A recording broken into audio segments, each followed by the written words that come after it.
देता हूं। जो लोग हमारे साथ मौजूद हैं आज, अनुजा कपूर बीजेपी का पक्ष रखने के लिए मौजूद है, बहुत बहुत शुक्रिया, thank you so much Anuja. Adin Azam Khan साहब हमारे साथ पीस पार्टी के मौजूद हैं, हाजी साहब बहुत बहुत शुक्रिया। सूर्या मैथिल हमारे साथ राजनीतिक विश्लेषक मौजूद है, बहुत बहुत शुक्रिया, thank you so much. Rahul Lal ji हमारे साथ मौजूद हैं, बहुत बहुत शुक्रिया, thank you so much. Raghavendra Dubey हमारे साथ मौजूद है, बहुत बहुत शुक्रिया, thank you so much. Samajwadi Party से हैं आप। और हाफिज गुलाम सरवर साहब AIUMM, हाफिज साहब आपका भी बहुत बहुत शुक्रिया, थैंक यू सो मच। कहां से आना हुआ आपका? रशीद मार्केट, दिल्ली। दिल्ली से, बहुत अच्छी बात है। तो सारा वीडियो बना ही लेंगे। अच्छा ठीक है, बनाइए साहब, वीडियो बनाइए, मैं बात करता हूँ। तो कुछ कहना चाहती, कैसे आना हुआ इधर? नए साल में निकले हैं घूमने के लिए? आज एनिवर्सरी है। आज एनिवर्सरी है, किसी की एनिवर्सरी है, किसी का बर्थडे है। तो पहले तो मैं आपको बहुत सारी शुभकामनाएं देते, मेरे प्रोड्यूसर ने तुरंत कहा कि इनके लिए भी कुछ शुभकामनाएं दिलवाएंगे, तो आपको भी मैं बहुत बहुत शुभकामनाएं देता हूं। और लेकिन सबसे खास बात यह कि जो आज आपने मैचिंग का ये जो मास्क पहना है, वो गजब का है भाई, वाह, बहुत अच्छी बात है। बहुत बहुत शुभकामनाएं मैम, आपको भी, साहब आपको भी। कितने साल हो गए? 4 साल, अरे अभी तो 100 साल होंगे, बहुत अच्छी बात, बहुत बहुत शुभकामनाएं, थैंक यू सो मच। आ गया हुजूर, आ गया। कैसे आना हुआ साहब, क्या नाम है आपका? शुभ। शुभ शुभ, वाह, नाम ही बहुत अच्छा है। कहाँ से आते हैं, कहाँ से रहते हैं? अहमदाबाद। अहमदाबाद से, बहुत अच्छी बात है। कुछ कहना चाहते हैं, कुछ बोलना चाहते हैं? क्या काम करते हैं? Stock market. स्टॉक मार्केट में कुछ कहना चाहते हैं? बस happy new year. Happy new year. जी साहब बोलिए। सर हम बिहार से आए हैं, मेरा नाम रमन कुमार है। हाँ, बिहार बहुत देर हो गया था, कल तो बहुत जल्दी आ गया था बिहार, आज बहुत देर में आया। रमन जी? जी सर, मैं जब भी दिल्ली में आता हूँ तो आपके शो में जरूर आता हूँ यहाँ। जरूर आते हैं। अभी हम बच्चे सबको लेकर आए हुए हैं दिल्ली। क्या बच्चे आए हैं? दो है, मेरा एक है और हाँ। एक बच्चा है, मेरी पत्नी वहाँ है। क्या पत्नी दूर खड़ी है? अब पत्नी के पास क्यों नहीं लाते हैं, सामने लेकर चलते हैं? नमस्ते जी, बहुत अच्छा। और सब बच्चन को बहुत बहुत। और एक चीज हम गुजारिश करना चाहते हैं माननीय मुख्यमंत्री नीतीश कुमार जी से, हाँ। कि बिहार तकनीकी सेवा आयोग के द्वारा जितने भी लंबित वैकेंसी है वहाँ पर जो अप्लाई हो चुका है, एग्जाम हो चुका है या रिजल्ट है, उसको जल्द से जल्द क्लियर करें, ताकि जितने कन्या अभियंता जो बनने वाले हैं उनको नए साल में बहुत खुशी हो। बहुत अच्छी बात है, बहुत अच्छी बात कही आपने। तो आज का मुद्दा ये है कि एक कांग्रेस के एक बड़े नेता हैं एंटनी साहब, उनकी एक रिपोर्ट भी आई थी 2014 में, जब चुनाव कांग्रेस हारी तो एंटनी रिपोर्ट बनाई गई थी। लेकिन उन्होंने आज एक बात कही, हालांकि कल गुलाम सरवर साहब ने उसका जिक्र किया था, इसी रिपोर्ट का जिक्र किया था, लेकिन आज एंटनी साहब ने एक बात कही कि अगर मोदी जी को शिकस्त देनी है तो बहुसंख्यक जो हैं, यानी जो हिंदू हैं, सीधा सीधा बात है, बहुसंख्यक जो हैं, हिंदू जो हैं, उनका साथ लिए बगैर हराना बड़ा मुश्किल है मोदी जी को। तो मोदी जी को हराना है तो हिंदुओं का साथ लेना पड़ेगा। बीजेपी को शिकस्त देनी है तो बहुसंख्यक जो लोग हैं उनको साथ में लाना होगा, वरना मौलाना बड़ा मुश्किल है। सिवाय अल्पसंख्यकों से तो काम चलने वाला नहीं है, साहब एंटनी साहब ने कहा। तो आपका भी बहुत बहुत स्वागत है। बातचीत का सिलसिला, डिबेट शुरू करता हूं। जिसको बोलना होगा हाथ उठाएगा, मैं आ जाऊंगा। जी आता हूं। जी जी, of course I am coming sir. जी जनाब। धन्यवाद प्रतीक जी। हाँ, देखिए, कांग्रेस को और एंटनी साहब को आत्मचिंतन की अत्यंत आवश्यकता है, लेकिन यदि उनको बहुसंख्यकों के वोट लेने थे या हैं, तो सबसे पहले तो वो नाक रगड़कर माफी मांगना शुरू करें अपने पापों के लिए, जो उन्होंने इस देश के बहुसंख्यकों को इस देश का द्वितीय दर्जे का नागरिक बनाने के लिए किए हैं। ऐसा कौन सा काम कर दिया उन्होंने? अरे ऐसा कौन सा काम कर दिया, ऐसी कौन सी बात? सबसे पहले तो उनको माफी मांगनी अरे चाहिए। काहे के लिए भाई? भगवान श्री रामचंद्र जी के अस्तित्व को नकारने के लिए। खुर्शीद साहब ने कहा कि कांग्रेस ने ऐसा कभी नहीं कहा।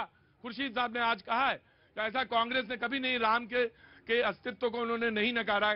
ये आज बयान है, जो बयान है वो मैं कह रहा हूं। जी देखिए प्रतीक जी, वोटों की राजनीति जो ना कराए वो कराए। एक कहावत है, कौआ चला हंस की चाल, वो अपनी चाल भी भूल गया। यही हाल आज कांग्रेस का है। सलमान खुर्शीद जी की किताब में हिंदुत्व को बोको हराम और ISIS से वो तुलना करते हैं। ये केंद्र में जब थे सरकार में तो क्या हलफनामा दे रहे थे कि भगवान श्री राम का अस्तित्व नहीं है, और आज उन्हीं बहुसंख्यकों के आराध्य भगवान श्री राम का अपमान कर उन्हीं का वोट लेना चाहते हैं। गजब, एक सांस में इतना, मुझे तो लगता कि सारा कुछ यही निकल के आ जाएगा। गजब है भाई, एक सांस में ही बोलते हैं। जी जनाब, कहाँ से आना? मैं आ रहा हूँ सर, आ रहा हूँ। कहाँ से आना हुआ साहब? सर मैं सरसावा सहारनपुर से आया हूँ सर। सहारनपुर से आए हैं। ठंड कितनी काफी पड़ रही होगी सहारनपुर में? यस सर, यहाँ से बहुत ज्यादा ठंड है। तराई का इलाका है तो ठंड तो बहुत होगी। तो मैं बताइए साहब, मैं आया, बाबू आ गया, तुम्हारे पास आ गया। जी जनाब, क्या नाम हो गया? जी अभिषेक प्रसाद। अभिषेक प्रसाद जी, बोलिए साहब। अभिषेक सर मेरा मानना है सबका साथ सबका विकास, चाहे 80% हो चाहे 20% हो, ये देश बनता है सभी से। सबका साथ सबका विकास।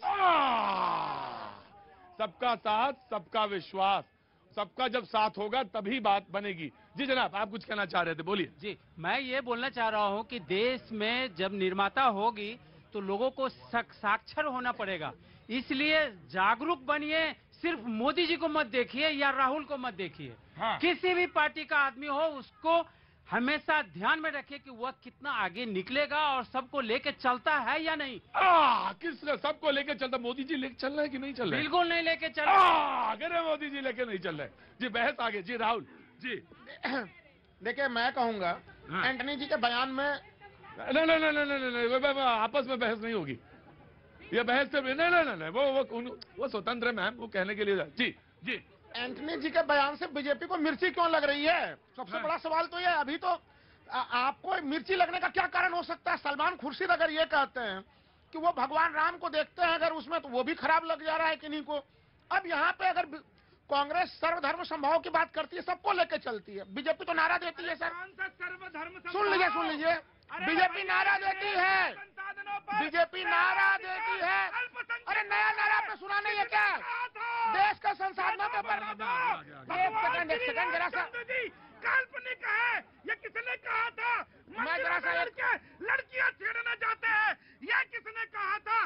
गीता जिहाद सिखाती है, यह किसने कहा था? जी जी जी जी जी, सुन लिया। अरे सुन लिया। अपमान क्यों किया? ये बताओ।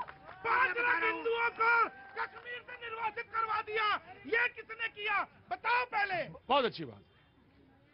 अब देखिए मैं बता रहा हूँ, जी हिंदुओं के साथ अन्याय किसके समय में हुआ?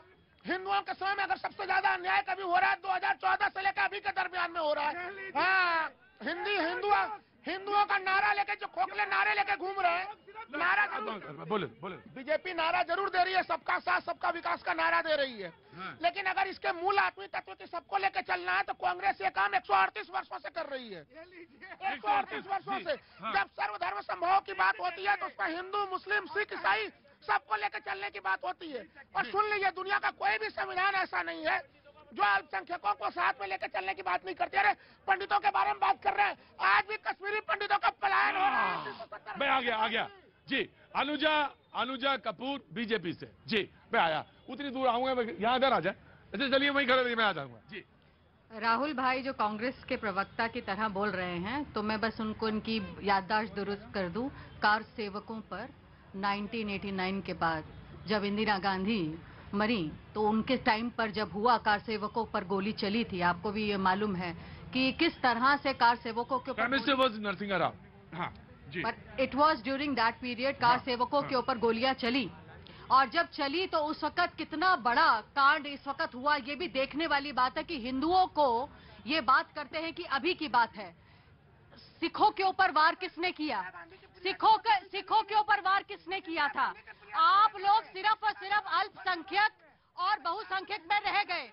आप ये भूल गए कि डिवाइड एंड रूल का गेम तो 300 साल पुराना चल रहा था। अब 75 इयर्स हो गए हैं हमें इंडिपेंडेंस लिए हुए, पर मुझे लगता है एंटनी साहब को ये भूल गए कि अभी तक वो गुलाम ही हैं और वो ये मान रहे हैं कि हम लोगों को उस माइंडसेट के साथ चलना है जहां पर मोदी साहब कहते हैं सबका साथ सबका विकास, वहीं पर ही एंटनी साहब कहते हैं कि चलो जातिवाद करें। आज अचानक से राहुल जी को याद आ गया राहुल गांधी जी को कि आज हमें सैफरन लगाना है, जनेऊधारी बनना है। आज उसी सैफरन को उन्होंने कभी मन करता है।